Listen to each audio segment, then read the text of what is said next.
Good day to everyone. Today we'll be seeing an topic in object-oriented programming, which is classes and objects. So first, let us see what is object-oriented programming. Object-oriented programming is a programming paradigm based on the concept of objects. It allows developers to structure software in a way that models real-world entities. Object-oriented programming helps make code more organized, scalable, and easier to debug. It mirrors real-world logic into code. For example, a car class can represent all cars, while a Toyota Camry object represents a specific one. So let's see the core concepts of classes and object-oriented programming. So we have class, which is the blueprint for creating object. Object is an instance of class. Encapsulation is binding data and code together.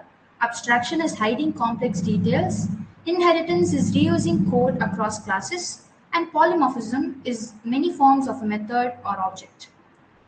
So, what is a class? A class is a user defined blueprint or prototype from which an object are created. It represents a small group of similar objects with common properties and behaviors. Think of a class as a template or a cookie cutter. You define the structure once, and then you can use it to make many similar but independent objects. A class contains two parts, which are attributes, which is a variable, and the methods, which are functions. Next, what is an object? An object is an instance of a class. Each object has unique data stored in attributes, which has access to the class methods. So we'll see an example C++ program. So this C++ program defines a simple car class and creates two car objects to display their information. This class has three public member variables, which are brand, model, and year. So a constructor follows after that, which is a parameterized constructor that initializes the class members when a car object is created.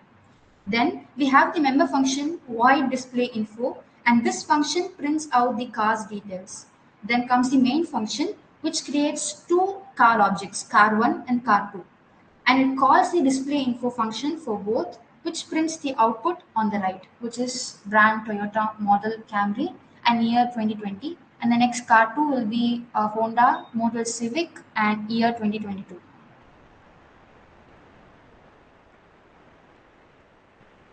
So we have real life analogy and benefits. So we'll see the real life analogy and benefits of using classes and objects. So we'll see the advantages of using classes and objects, which are code reusability, modularity, easy maintenance and debugging, and team collaboration. Just like every student in your class shares common features but also has unique data, objects follow the same concept.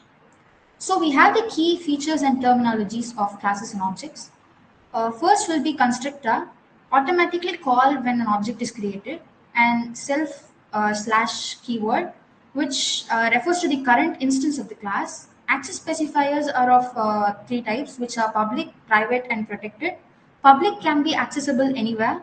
Private accessible only inside the class, and protected is accessible inside the class and its child classes. Then we have static members. They belong to the class, not individual objects. A class is like a recipe, and an object is a dish made from it. Understanding these terms help you unlock more powerful programming patterns and better organize your code. Thank you.